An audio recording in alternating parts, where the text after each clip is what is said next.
شروع سے پہلے تمام حضرات انتہائی محبت اور خلوص کے ساتھ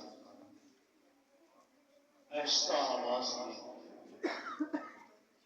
بارگاہ رسالت وآب صلی اللہ علیہ وسلم کی 3 مرتبہ درود پاک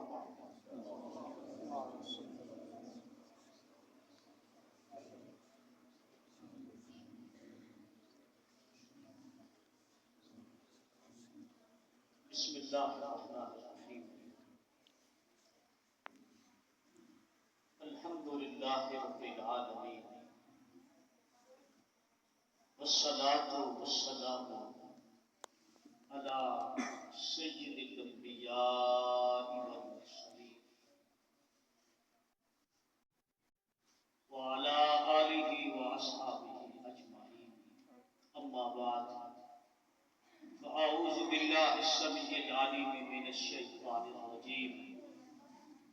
بسم اللہ الرحمن الرحیم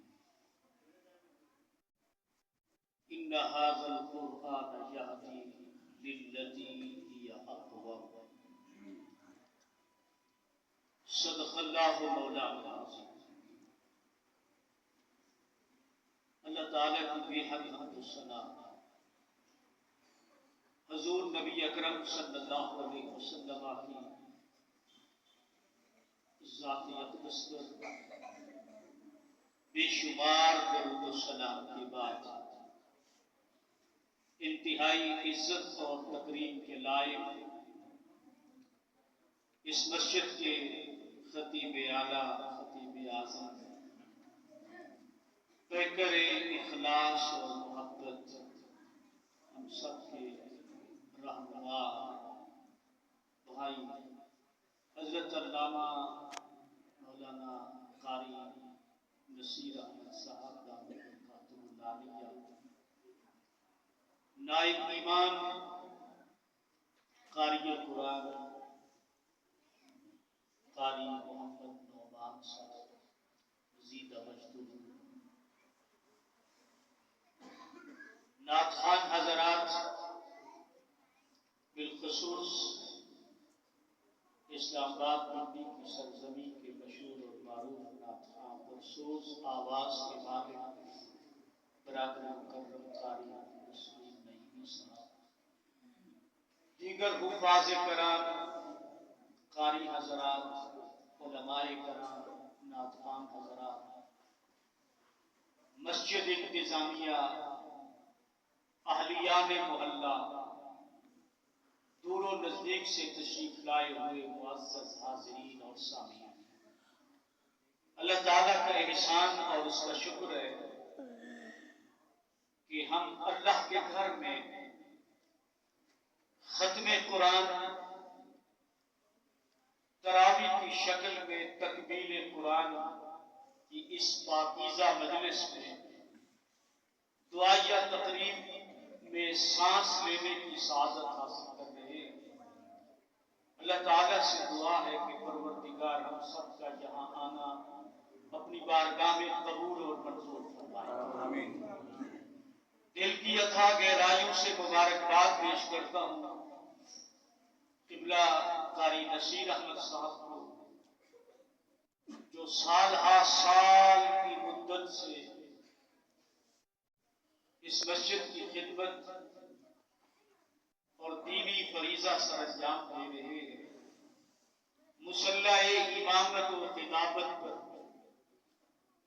اللہ کے قرآن کی خدمت کر رہے ہیں، اور اس سال بھی مصلح امامت پہ کھڑے ہو کر انہوں نے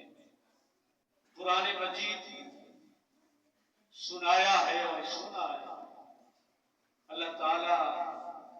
حضرت کے علم اور عمل میں، زندگی میں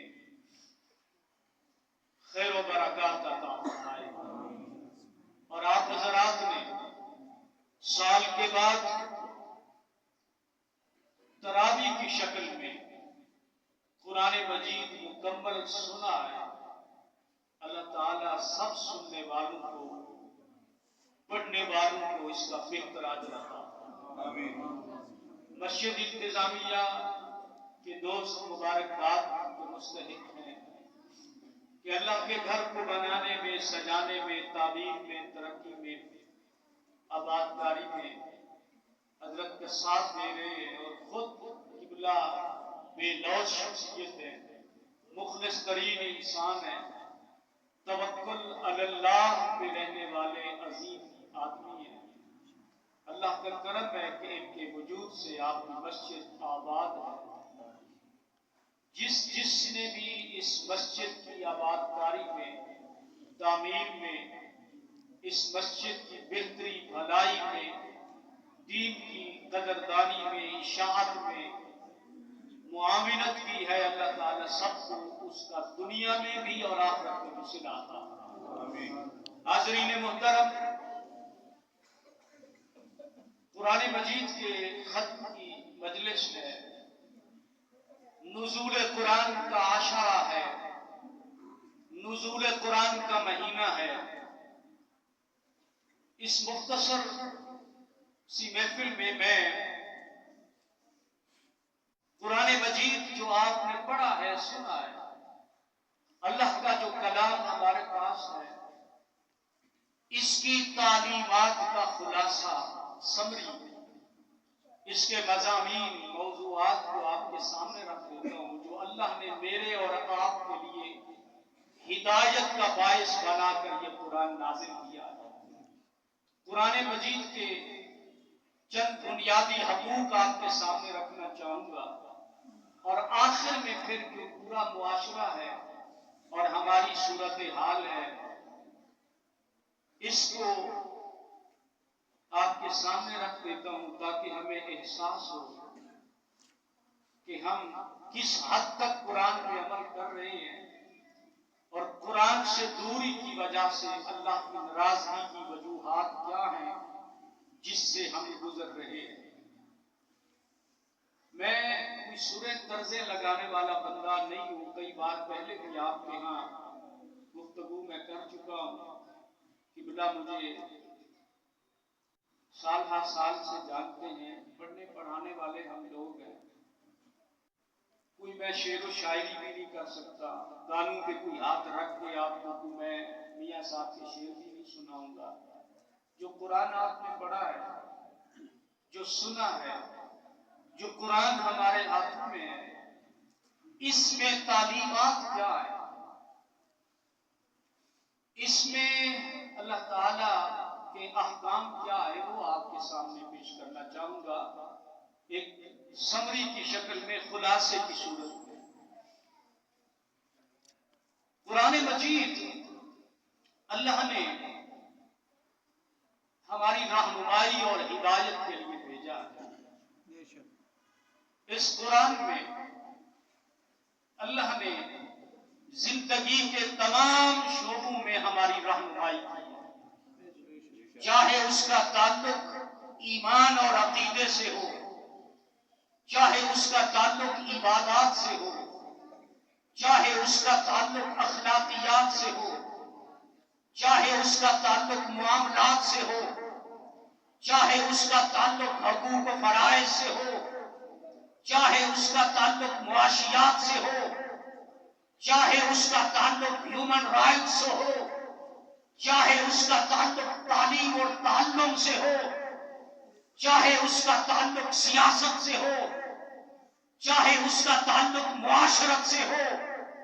چاہے اس کا تعلق گھریلو زندگی سے ہو، نجی زندگی سے ہو، اجتماعی زندگی سے ہو،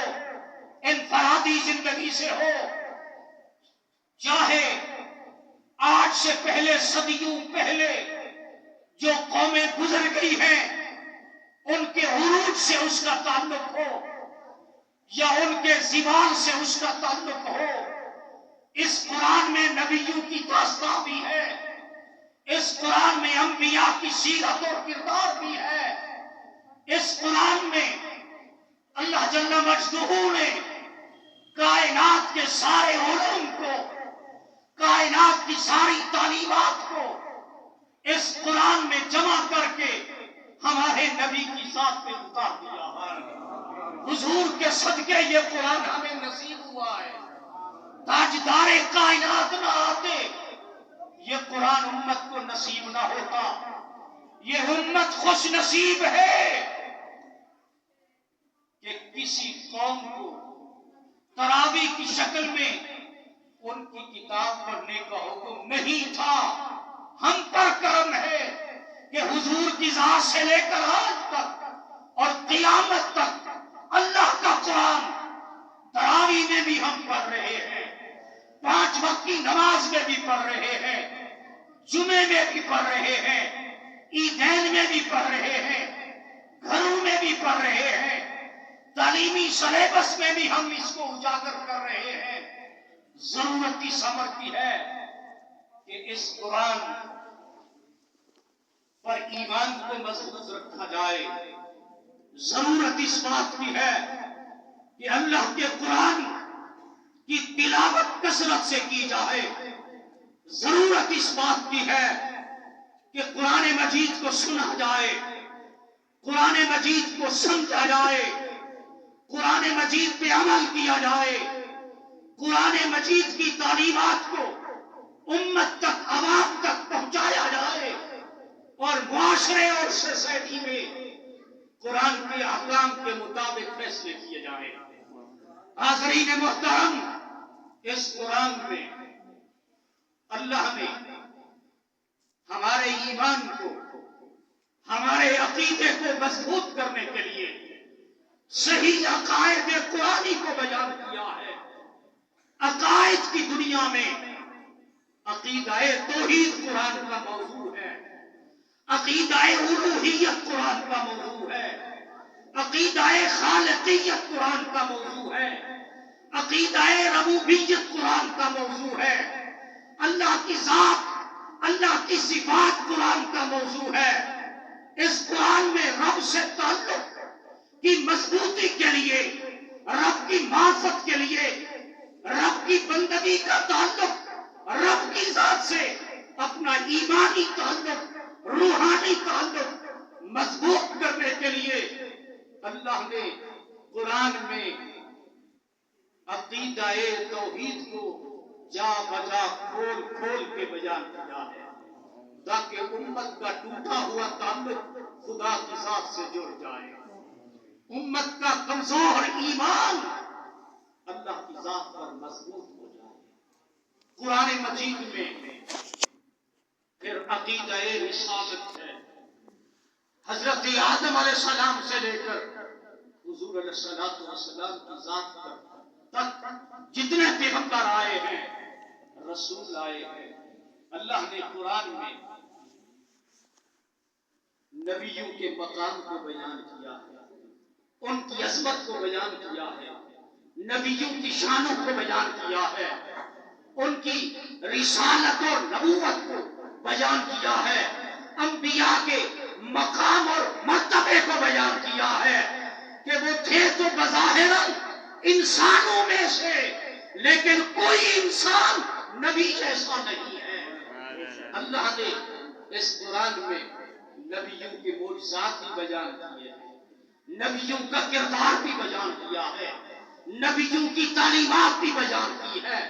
نبیوں کی سیرت بھی بیان کی ہے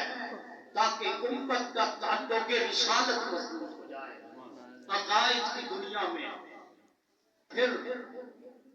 ان نبیوں کے پیروکاروں میں صاحب ایمان کا بھی ذکر ہے, اور پھر حضور صلی اللہ علیہ وسلم کے صحابہ کی قدر و منزلت بھی ہے, صحابہ کی عظمت اور شان بھی ہے, حضور علیہ الصلوۃ والسلام کی اہل بیت اطہار کا مقام اور مرتبہ بھی ہے,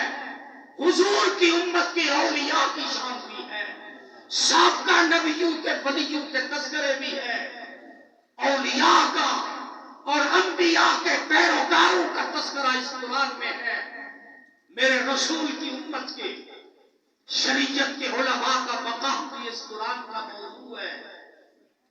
تاکہ امت کا تعلق حضور کی امت کے وارثان علوم نبوت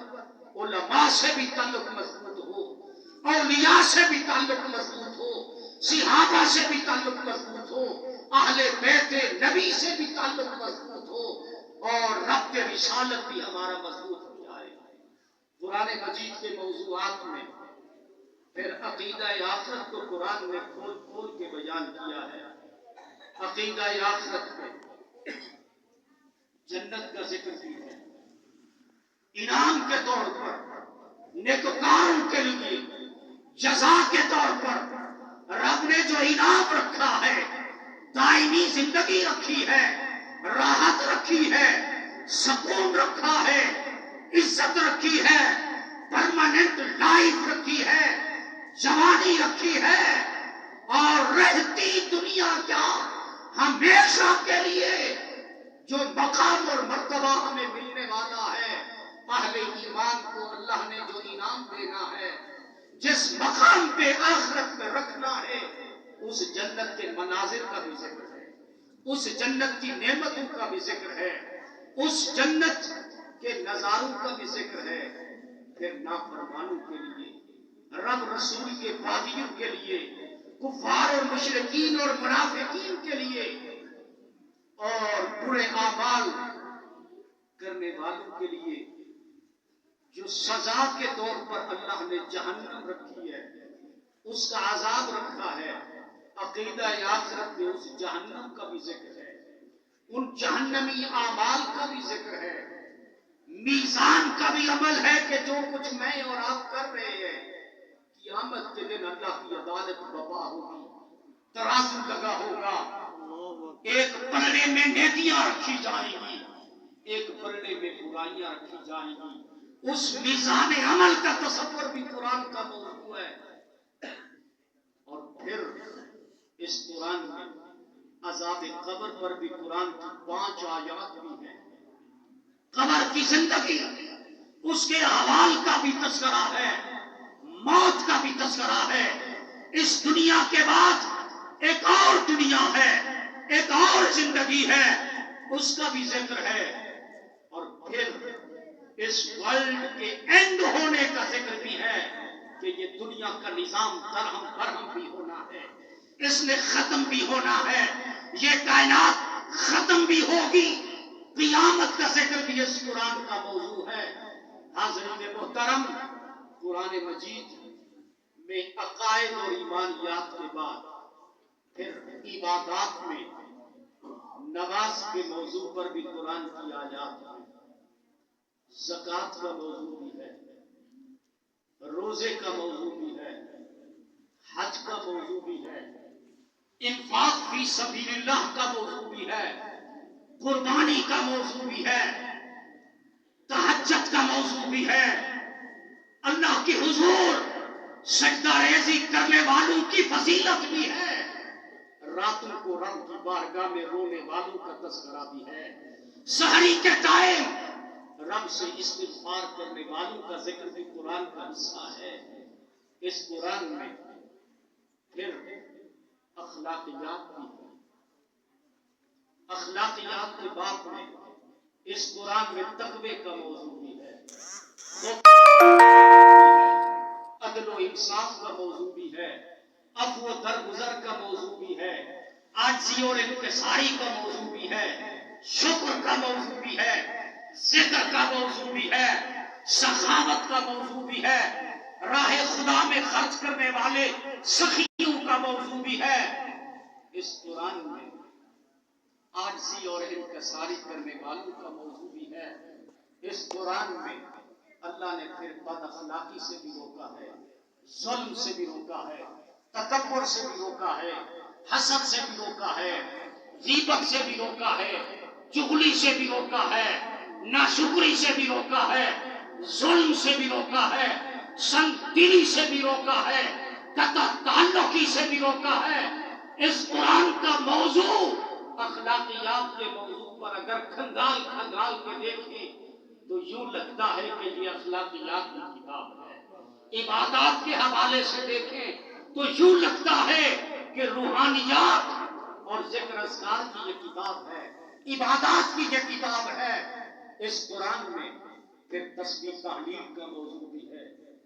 اس قرآن میں اللہ کی حمد و ثنا کرنے والوں کا مقام اور مرتبہ بھی ہے، اس قرآن میں اللہ کی حضور استغفار کرنے والوں کا تذکرہ بھی ہے، اس قرآن میں پھر اللہ نے نبیوں کی دعاؤں کو بھی میرے اور آپ کے لیے مشعل راہ بنا دیا ہے. سابقہ نبیوں کے دور کے نیک لوگوں کی دعائیں بھی اس قرآن کا حصہ ہیں. ایک ایک نبی نے اللہ سے جو جو دعا کی تھی اللہ نے ان دعاؤں کو بھی اس قرآن میں مینشن کر دیا ہے. ناظرین محترم، اس قرآن میں پھر حقوق و فرائض بھی ہیں، ماں باپ کے حقوق بھی ہیں، اولاد کے حقوق بھی ہیں، شوہر کے حقوق بھی ہیں، بیوی کے حقوق بھی ہیں، ہمسائے کے حقوق بھی ہیں، رشتہ داروں کے حقوق بھی ہیں، سائلین کے حقوق بھی ہیں، مسافروں کے حقوق بھی ہیں، بیواؤں کے حقوق بھی ہیں، معاشرے کے نادار لوگوں کے حقوق بھی ہیں، غیر مسلموں کے حقوق بھی ہیں، حتیٰ کہ جانوروں کے حقوق بھی ہیں. اس قرآن میں حکمرانوں کے حقوق بھی ہیں، رعایا کے حقوق بھی ہیں. اگر حقوق اور فرائض کی دنیا میں قرآن کا مطالعہ کریں یوں لگتا ہے کہ یہ ہیومن رائٹس کی کتاب ہے، ہیومن رائٹس کی بک ہے. اس قرآن میں قانونیات بھی ہیں، عدل و انصاف کی کرسی پہ بیٹھنے والوں کے لیے احکام بھی ہیں، قاضی اور ججز کے شرائط بھی ہیں، ان کے اوصاف بھی ہیں، گواہی دینے والوں کے اوصاف بھی ہیں، اور گواہی کیسے کرنی ہے، اور گواہ کون ہونے ہیں، گواہی میں جملے کیسے بولنے ہیں، جھوٹی گواہی دینے والوں کی مذمت بھی ہے. قرآن میں قانونیات کے باب میں دیکھیں یوں لگتا ہے کہ یہ ایک لا کی بک ہے. اللہ نے قانون کو قرآن کا حصہ بنا دیا ہے. اسلامک قانون میں اللہ نے حضرت داؤد علیہ السلام کو بطور جج کے، حضرت سلیمان علیہ السلام کو بطور جج کے نمونہ بنا دیا ہے. تاجدار کائنات کی ذات کو بطور جج کے دنیا کے سامنے عدالت کی کرسی پہ بیٹھے ہوئے لوگوں کے لیے اللہ نے نمونے کے طور پر کہ فیصلے کیسے کیے جاتے ہیں، کیسے عدل و انصاف فراہم کیا جاتا ہے. اس قرآن میں قانونیات کے حوالے سے بھی رہنمائی ہے. دوستو، اس قرآن میں معاشیات بھی ہیں، رزق حلال کے فضائل بھی ہیں، رزق حلال کھانے کے احکام بھی ہیں. تجارت، بزنس، کاروبار، شراکت، کاروباری دنیا میں آپ نے کیسے کاروبار کرنا ہے، پورا اقتصادی نظام، پورا معاشی نظام اس قرآن کی تعلیمات کا حصہ ہے. دکھ ہے امت پر، دکھ ہے اس وقت ہم صرف اس کو چند رسومات کی کتاب سمجھے ہوئے، ہم نے صرف اس کو برکت کے لیے سمجھا ہوا ہے یا عبادت کے طور پر چند چیزیں ہم نے لے رکھی ہیں. دوستو، قرآن زندگی کے ہر شعبے میں ہماری رہنمائی کرتا ہے. کم ناپنے سے روکا ہے، معاشی دنیا میں کم تولنے سے قرآن نے روکا ہے، ڈنڈی مارنے سے روکا ہے، سود سے روکا ہے، رشوت سے روکا ہے، کرپشن سے روکا ہے، بددیانتی سے روکا ہے، جوئے سے روکا ہے، زنا کی کمائی سے روکا ہے. اس قرآن میں اللہ نے پوری معاشیات کو، اقتصادی نظام کو سامنے رکھ دیا ہے. شعیب علیہ السلام کی قوم کے اندر جو کوتاہی تھی وہ یہی تھی کہ معاشی حالات میں وہ بدتر ہو گئے تھے، اور وہ کہتے تھے پیغمبر کو کہ آپ نماز روزے کی بات کریں، ہماری معیشت کی طرف نہ آئیں، جو مرضی آئے ہم کرتے رہے. اللہ نے قرآن مجید میں تباہی بربادی کی باتیں کی ہیں ان لوگوں کے لیے جو کم بولتے ہیں، جو کم ناپتے ہیں، جو حرام کھلاتے ہیں، جو دنیا کو ملاوٹ کر کے، ذخیرہ اندوزی کر کے، ناجائز منافع خوری کر کے جو دنیا کا نظام معیشت جھوٹ پہ چلا رہے ہیں. فراڈ ہے، دھوکہ ہے. اللہ نے فراڈ کرنے والے، دھوکہ کرنے والے کی مذمت اس قرآن میں کی ہے. میرے پاس ٹائم نہیں ہے، میرے ذہن دماغ میں پورا قرآن ہے. میں نے زندگی کے 27 سال آپ کے اس علاقے میں قرآن کی تبلیغ میں گزار دیے. 40 سال میں نے قرآن کی اسٹڈی کی اور میری پی ایچ ڈی قرآن پر ہے. اس قرآن کا درس دیتے دیتے میری زندگی اس قرآن کے اندر اللہ نے زندگی کے ایک ایک اصول کو بیان کیا ہے۔ اس قرآن میں دوستان گرامی قدر سابقہ جو قومیں ہیں ان کے عروج کا بھی ذکر ہے، ان کے زوال کا بھی تذکرہ ہے۔ سابقہ قوموں میں جو نافرمان قومیں تھیں ان کا بھی ذکر ہے۔ قوم نوح پر خدا کا جو عذاب آیا، کیوں عذاب آیا، کس وجہ سے خدا نے صفحہ ہستی سے مٹایا ہے، قوم نوح کا تذکرہ بھی ہے۔ قوم عاد کتنی اسٹرانگ مضبوط لوگ تھے، کھڑے ہوئے کھجور کے درخت کو ایک ہاتھ سے پکڑ کے جو زمین سے نکال دیتے تھے، پہاڑوں کو چیر کر وہ محل اور مکان اور کوٹھیاں بنا لیتے تھے۔ اپنے وقت کے وہ سول انجینئر تھے، کنسٹرکشن کا ان کا ایک سسٹم تھا۔ طاقت اور جسمانی بل بوتے پر ان کو اتنا غرور تھا کہ پیغمبر کی توہین، سرکشی، بغاوت کے اتر آئے۔ قوم عاد کو خدا نے تباہ کیا ہے، برباد کیا ہے۔ قوم سمود کا تذکرہ ہے۔ اس قرآن میں قوم سبا کا تذکرہ ہے کہ غریبوں کے ساتھ ان کا رویہ کیا تھا، کتنی بخیلی تھی، کتنا اس قوم کو اللہ نے نہری نظام دیا تھا، باغات دیے تھے، فصلیں دی تھی، اناج دیے تھے، لیکن اتنا وہ پیسے پر حرص اور ہوس میں آگے چلے گئے تھے کہ کسی غریب کا احساس نہیں تھا۔ اس قوم سے رب نے سب کچھ چھین لیا تھا۔ اس قوم سبا کا بھی اس قرآن میں تذکرہ ہے۔ حاضرین محترم، اس قرآن میں فرعون کا بھی ذکر ہے، اس قرآن میں شداد کا بھی ذکر ہے، اس قرآن میں حامان کا بھی ذکر ہے، اس قرآن میں اس قارون کا بھی ذکر ہے جس کے پاس کائنات کے سارے خزانے تھے، دولت سمیت خدا نے اسے زمین میں دھسا دیا تھا۔